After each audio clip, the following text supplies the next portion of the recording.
Now, Ukraine's President Volodymyr Zelenskyy will head to Washington tomorrow to meet with President Trump in the Oval Office. And we're learning this morning that the leaders of France, Germany, and Britain will join in for that meeting. Now, all of them will host a virtual meeting this morning that's set for about an hour from now at 9 a.m. Eastern time. And all of it, of course, is on Ukraine. Now, we're also expecting to hear from Zelenskyy alongside EU Commission President Ursula von der Leyen. That's going to happen in just a matter of moments. This all comes on the heels of Friday's high-stakes face-to-face chat between Trump and Russian President Vladimir Putin in Anchorage, Alaska. President Trump says he and Putin did not come to an agreement to end the war with Ukraine. However, Trump had initially said that he just wanted this first meeting to lay the groundwork for a more productive talk that would happen later on. Right after that meeting, we did hear President Trump sit down with Sean Hannity of Fox News, and he did rate this meeting a 10 out of 10. If you had to grade it on a scale of 1 to 10? So I think the meeting was a 10 in the sense that we got along great, and it's good when, two big powers get along, especially when they're nuclear powers. We're number one, they're number two in the world, and it's a big deal. That's a big deal.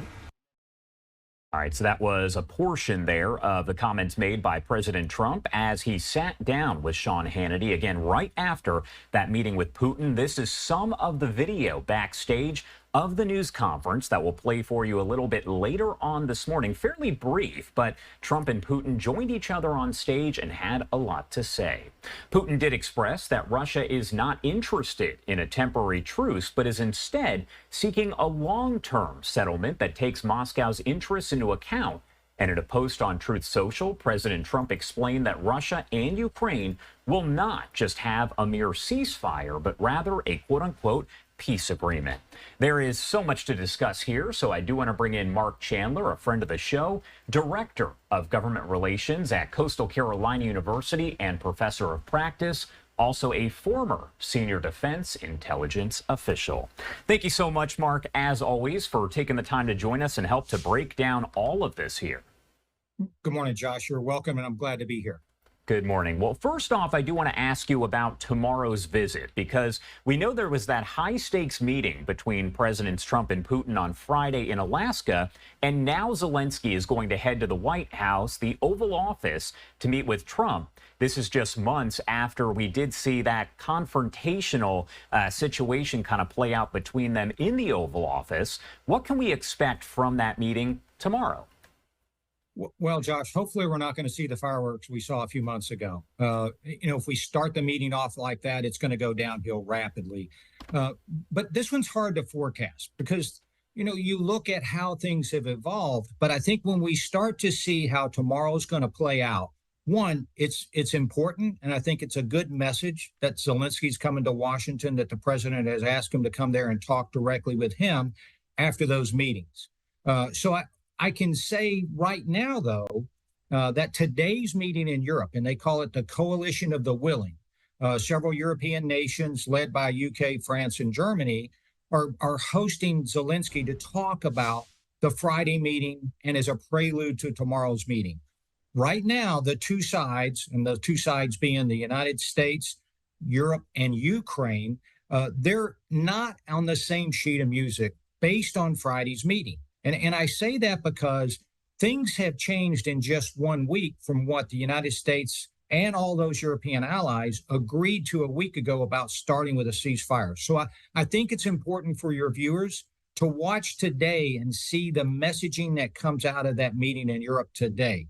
And so we'll see that. I think if you can find some wiggle room and some compromise room in the language coming today, that's going to start tomorrow's meeting off on a better footing, as opposed to coming in with two hard opposed positions that don't have any wiggle room. So I think that's what we're going to look for today, and hopefully a smooth start to tomorrow's meeting.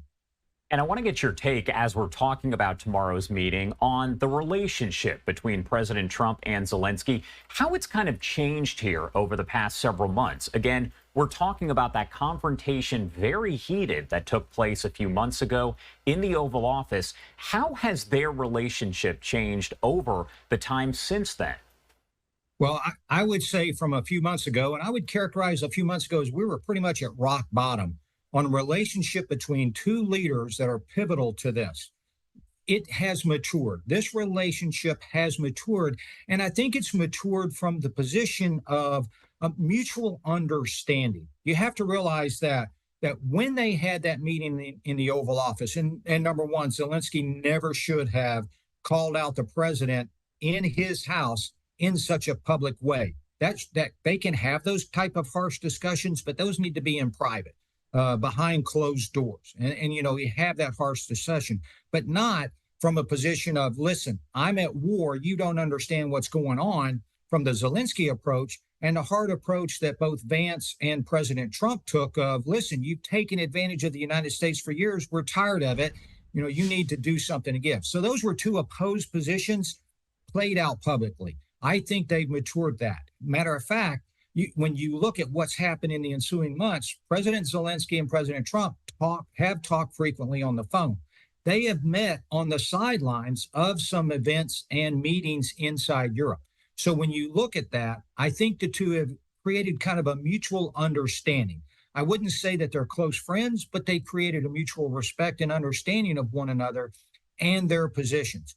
I will say that I'm glad to hear the announcement this morning that the European allies, some of the European leaders, are going to be in there. I think they can act as a buffer if things do become tense. But overall, the relationship has matured. But you have to realize you've got one side that wants peace. Well, all sides want peace so badly, but one side is being occupied by a foreign aggressor. Okay, that's Ukraine being occupied by Russia, and the United States pushing for this peace, pushing for an end to this. So we'll go into that. I think it may get tense at moments, but I hope it doesn't explode into what we saw earlier in the year. I think we're all hopeful that we're not going to see a repeat of that. I want to go in reverse a little bit and talk about that huge high-stakes meeting between Presidents Trump and Putin that took place on Friday there in Anchorage, Alaska. There was that news conference that was held after the meeting, which lasted almost 3 hours. What did you make of the news conference? It was a lot of Putin speaking and then some brief remarks by President Trump, and then not taking any questions from reporters there, which is rare for President Trump. No, that's highly unusual for the president. You're exactly right, Josh. And when I look at that, I want to characterize that as an awkward news conference. The president, I'm not going to say he wasn't on his game, but he wasn't his usual self in front of the press. I think what Putin did was manipulate the situation coming out of that long meeting. I mean, Putin is a master manipulator, and people, your viewers, need to understand that. Anyone dealing with Putin needs to understand the manipulation that is inherent in just his everyday actions. So I think he used that and took advantage of being invited to the United States, invited for this meeting, and put himself out on a world stage. And he talked in grandiose terms. He talked about partnership with the United States. He talked about our history. He talked about the future. But in honesty, he didn't say anything. He gave no concrete information, made no agreements to move forward, but it sounded eloquent. It sounded very czarist, very Stalinistic, if you start to look at how he touted Russian prowess and a partnership, a pseudo partnership, if I will, with the United States. I think President Trump, even though Putin complimented, even though he tried to play up to President Putin, played up to President Trump's personality, and tried to go after that, President Trump didn't bite. He was very noncommittal. He was very matter of fact. He was very deliberate, but made no promises in that. And I think that's important. It's different than a typical Trump approach to the press conference, but I think it was more subdued for the moment of coming out of that 3+ hour meeting. And I'm sure Putin probably didn't want to answer any questions from reporters. So if there had been questions, they would have been thrown out there at Trump, but also at Putin, and he would have had to say something there. Also important to note, we talked a lot about Putin. He is a former KGB agent. So a lot of people don't know that, but you have to think about that when you talk about his mentality. During that news conference at the very end, they were talking about the second meeting that'll take place between Trump and Putin, possibly including Zelenskyy. And we did have President Putin actually invite Trump over to Russia. I want to play this for you really quickly before we talk about it. Mr. President, I'd like to thank you very much, and we'll speak to you very soon and probably see you again very soon. Thank you very much, Vladimir. Next time in Moscow. Oh, that's an interesting one. I don't know. I'll get a little heat on that one, but I could see it possibly happening. Is that really a possibility here that we're going to see Trump go over to Moscow for that second meeting and be on Putin's turf? I really don't think that is a likely scenario, Josh. Let me go back to the comment about Putin being the master manipulator. He had Trump in a public forum, and he dropped, before a talk like this, there's some agreement of what's going to be said, and you understand that. That was a last-minute drop by Putin to try to manipulate the situation and throw President Trump off his game. I don't see a meeting taking place in Moscow, especially when we're talking about a peace discussion, a ceasefire discussion, whatever may follow that goes on. One, you just don't have this in the warring countries' home turf. It's just not happening. These have to take place at a neutral area. But I think Putin also wanted a little payback, if you will. When you look at what the United States did, the military display, our latest generation fighters, our bombers, the bombers that flew the attack on Iran a couple of months ago, you talk about messaging. That was the United States sending a message saying, we are unequaled in our military capability. That was strong messaging. And I talked about this with you back in the attack on Iran. It was deterrence messaging, not just for Russia, which is what that attack also did, but China, North Korea, anyone who wants to take on the United States. So Putin wants a little payback. Now, they don't have the military capability or ability to truly showcase a military prowess, has been proven by the Ukrainian war. They just don't have that capability. But that doesn't mean Putin's not going to try. But the meeting's not going to take place in Moscow. I'm pretty sure of that. That's just not going to happen. So let's find a neutral site. There's a catch to that, Josh, and that is, if you recall, a couple of years ago, the International Criminal Court put out an arrest warrant for Putin. So you have to find a neutral site of a country that's not a signatory to the ICC, which, by the way, the United States is not, where Putin won't be under the possibility of an arrest by that third country. So you have to look at that playing out. Moscow is not a likely place for this to happen. I wouldn't send President Trump or President Zelenskyy to Moscow for any future negotiations. Don't give Putin any kind of advantage anymore. And that was actually a question that was asked by a lot of people, because there was that arrest warrant for Putin, if there had to be an arrest once he stepped on U.S. soil. But as you mentioned, the U.S. does not adhere or recognize the International Criminal Court. So that was obviously not going to happen. But they would have to find a country that also does not recognize that court and is not going to arrest Putin when he steps on their soil. My last question here before I let you go, there was discussion from President Trump. He said they're going to bypass a ceasefire agreement and will instead go right to a peace agreement between Russia and Ukraine. Can you explain what the difference really is? Well, now we're getting into hard diplomacy, Josh. This is a very difficult challenge, and it's actually a change. If they try to go to the peace agreement, it's going to be eminently more complex. What we've got, if you do a ceasefire, the fighting stops immediately. You stop the killing, you stop the attacks, and that's what President Trump wants. That's what everyone wants except for Putin. Let's stop the fighting and the killing right now. By trying to throw on, let's go straight to a peace agreement, you've made this harder, as I said. But what you have to do is you have to come up to terms. And we're talking about agreements for land, military stop, future security agreements and establishment.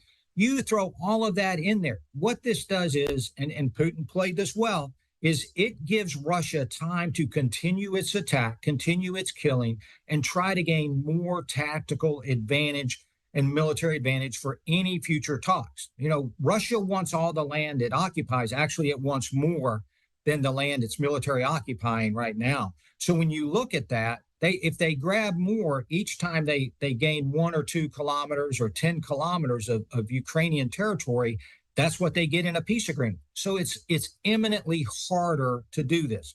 You've got the key tenets of how much land is going to be given up by Ukraine.